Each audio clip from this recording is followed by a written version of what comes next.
Okay, welcome back everyone to the deep dive. Today, we're plunging headfirst into an idea that's, well, it's challenging. Definitely challenging. Maybe even a little uncomfortable. We're looking at a specific chapter from Brianna Wiest's powerful book, 101 Essays That Will Change the Way You Think. Great book. And the chapter title, it really gets straight to it. Why you should thank the people who have hurt you most in life. Wow. Yeah, that certainly grabs your attention. Yeah. So our mission today is, I guess, to unpack this really surprising argument, Right. understand the reasoning behind it, as it's presented in the essay, and really pull out the core insights. Because let's be honest, the idea of thanking someone who caused you pain, Yeah. that feels, well, paradoxical. It absolutely does, totally. And that's kind of where Weiss starts, right? She tackles this paradox head on. She does. She suggests that the very first piece of this puzzle is looking at why it hurt so much. Yeah. So the first key insight from the essay is this. The depth of your pain often mirrors the depth of the connection that existed beforehand. Wiest argues, essentially, that you can only be profoundly affected, like really wounded, by someone who held significant love or trust or importance in your life to begin with. So the intensity of the hurt is almost like a measure of how much they meant to you initially? Is that the idea? Exactly, that's the perspective here. The source suggests that having known someone who could affect you so deeply, even if the outcome was painful, well, it signifies a significant deep connection did exist. Hmm. It acknowledges the weight, the meaning that person held in your past. Okay, that starts to shift things a bit. It's not really gratitude for the hurt itself then. No, not for the pain. It's more like acknowledging the significance of the person and maybe the whole experience they were part of. Yes, exactly. It's about acknowledging the role that experience played in your overall journey, which, leads us directly to the next crucial insight from the essay. Which is? That difficult relationships aren't just sources of pain. They are often incredibly powerful catalysts for personal growth. Okay, here's where it gets really interesting for me and maybe a bit tough to swallow. How does hurt actually become a catalyst? Well, the essay gets quite specific about this. It lays out some examples, like feeling helpless in a situation. That can push you, almost force you, to learn self-care and how to set boundaries. Okay, I can see that. Or feeling used might reveal where you need to recognize and really stand up for your own worth. That feeling is a signal. Mm-hmm. Going through abuse, and this is a really tough one, paradoxically, it can lead to developing profound compassion. Compassion, how? Well, it could be compassion for yourself, finally understanding what you went through, Mm-hmm. or it could be a deeper, more complex understanding of human suffering and fragility Mm-hmm. Okay. and feeling stuck. That feeling can force you to confront the fact that you always have a choice in how you react and how you move forward. So the negative experience sort of shines a light on a vulnerability, maybe, or a lack. And that discomfort, it prompts you to build the opposite strength. That's a great way to put it. You can probably think about a time in your own life where maybe hitting rock bottom forced you to build something new inside yourself. This is that kind of idea. Precisely. And the essay makes another fascinating point here. Yeah. It says that accepting what happened, like truly seeing the reality of it, not denying it, helps you surrender. Surrender what? Surrender the desire for a different past or the desire for them to be different, things you have absolutely no control over. Ah. And it's in surrendering that fight for the unattainable, Mm-hmm. that's where you find peace, according to Wiest. That reframing of peace is, wow, Yeah. it's powerful. Peace isn't found by changing them or the past. Yeah. It's found by changing your own internal state, your focus. Right. And this ties directly into the third insight Wiest presents, Yeah. which is that the enduring value of what you learn Mm. and who you become because of the experience, that's far more significant than the temporary feelings of pain you went through. So the pain is temporary, but the transformation, the growth, that's lasting. That's the core idea. The essay contrasts the transitory nature, that's the word used, the transitory nature of the painful feelings, Right. with the lasting wisdom, grace, and knowledge you carry forward. And Wiest uses a really powerful phrase here. She says, the ends far outweigh the means. The ends far outweigh the means. So the positive outcome, the growth, the wisdom that's considered more important than the painful process that got you there. Exactly. So thanking isn't about endorsing the pain itself. Yeah. It's acknowledging the value of the outcome it eventually spurred. Precisely. You're shifting the focus to the transformation within you. And building on this, the essay suggests these painful encounters. They weren't just random obstacles. They felt pretty random at the time, Oh, probably. for sure. Yeah. But looking back, the perspective is that they acted as unexpected teachers, catalysts even in your life. Teachers of some very tough lessons, no doubt. Definitely. And the essay borrows this analogy from C. Joy Bell C. It compares people to stars collapsing into supernovas, which is a violent, painful process. Right. But the result is something far more luminous, more beautiful than what was there before. Mm. The idea is that pain provides the necessary contrast in your life. Mm. It helps you truly appreciate what you have or what you build afterwards. Like the darkness helps you see the light more clearly, that kind of thing. Yes, exactly that. And the source includes this really striking line.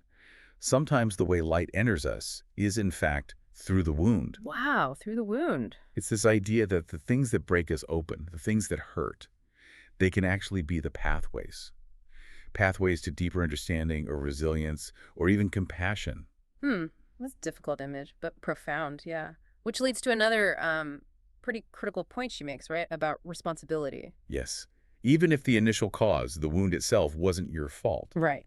The aftermath, what you do with it, how you handle it, that becomes, as the essay puts it, your problem. That's a key distinction, a really key one. It is. The responsibility for the cause might lie elsewhere entirely. But how you handle the aftermath? Yeah. That's completely within your power. You absolutely have the right to feel anger, resentment, even hate. Those feelings are valid. Of course. But you also have the right and maybe the opportunity to choose peace instead. And Wiest connects thanking them directly to this choice for peace. Yes, in this specific context. To thank them is framed as a form of forgiveness. And forgiveness, as it's defined here in the essay, isn't about excusing what they did. It's about finding wisdom on the other side of that resentment. Finding wisdom. Okay. About actively choosing to channel the energy of that pain into something productive, into, quote, something better, rather than just letting it fester and stagnate inside you. So it's like reclaiming your energy, directing it towards your own healing, your future, instead of letting the past just keep defining you. Exactly. It's taking ownership of your response, your healing journey. And the essay makes this really powerful observation, I think. It talks about people who have truly gone through difficult experiences. Through them, not just around them. Right. Not just move past them or try to get over them by, avoiding the feelings, but actually processed and integrated them. Okay. What about those people? These individuals, the essay observes, tend to be wiser. They tend to be kinder and often happier overall. Why? Because navigating that kind of deep, complex pain, it forces a deeper understanding of themselves, maybe, and of others. Exactly that. By acknowledging their feelings fully, learning the lessons embedded in the experience, and really committing to growth, they develop things like profound compassion, increased self-awareness, a much clearer sense of who they should allow into their lives. Stronger boundaries. Stronger boundaries, yes. Yeah. They take a more active role in creating their own happiness. They find genuine gratitude for the lessons, not for the hurt itself. It sounds like they become, I don't know, stronger navigators of life. Yeah. Because they've weathered these really significant storms and learned from them. What's a good way to put it? And that leads directly to maybe the most potent revelation in the essay, I think. It's a point about self-worth. Oh, go ahead. Wiest argues that often the relationship itself didn't hurt you as much as it, how does she put it, showed you an unhealed part of yourself. Whoa. Okay. Unpack that. The external pain highlighted an internal vulnerability. Precisely. That's the idea. Getting through these really profoundly hurtful experiences, it often reveals a greater sense of your own self-worth, something you might not have fully accessed before the pain. And knowing your worth changes things. Absolutely. This newfound clarity, this stronger sense of self-worth, leads you to choose more and better for yourself in the future. You might look back and see, with this new perspective, how you might have blindly or naively said yes to things. Yeah. Or given your time and energy away unnecessarily, maybe because you hadn't fully valued yourself back then. So wait, it's not about blaming yourself for the hurt you received. No, absolutely not. It's not about blame at all. It's more about understanding your own boundaries, your own choices, moving forward with this increased self-awareness. Yes. It clarifies your standards. It helps you define what you will and won't accept. Experiencing what feels like the absolute worst. It helps you recognize why it felt so wrong. Because it fell so far short of what you now understand you truly deserve. It provides that ultimate contrast. It calibrates your internal compass, you could say. Wow. Okay. That really reframes the experience. Which brings us, I guess, to the essay's final point about acceptance. Acceptance and finding gratitude for the full spectrum of life, the good and the bad.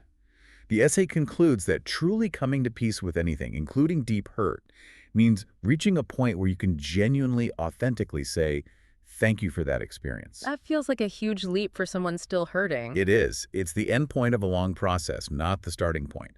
But the argument is, to fully move on, you have to recognize the experience's purpose in your journey, how it ultimately made you better, stronger, wiser. And if you don't, if you just keep replaying the pain. Well, ruminating on the pain, focusing only on how it made things worse. Mm. According to this view, that just keeps you stuck. It prevents you from moving forward. So gratitude in this sense isn't some kind of celebration of suffering. Not at all. It's an acceptance of its role, however painful, in your personal evolution. Yes, I think that's it's it, exactly. It's about embracing all of life, the highs, the lows, the good, the bad, with acceptance. And the essay leaves you with this really striking final thought. Mm-hmm. While the good times in life certainly teach you well, the bad times, paradoxically, teach you better. Wow. Okay. That seems to be the core, very challenging takeaway from Wiest's essay then. It really is. That the most difficult moments, the deepest hurts, if viewed with acceptance and a focus on growth, they can actually yield the most profound lessons and the most significant transformation. It completely shifts the narrative, doesn't it? Away from focusing on the person who caused the pain. Right. And focusing instead on the incredible resilience, the capacity for growth within the person who experienced it, within you. So let's turn this to you listening. How might looking at your own difficult experiences, maybe even the people who caused you significant pain, how might looking through this particular lens change things? Focusing on the lessons learned, maybe the strength you gained, the clarity you found. Could that change the perspective you have on your own story?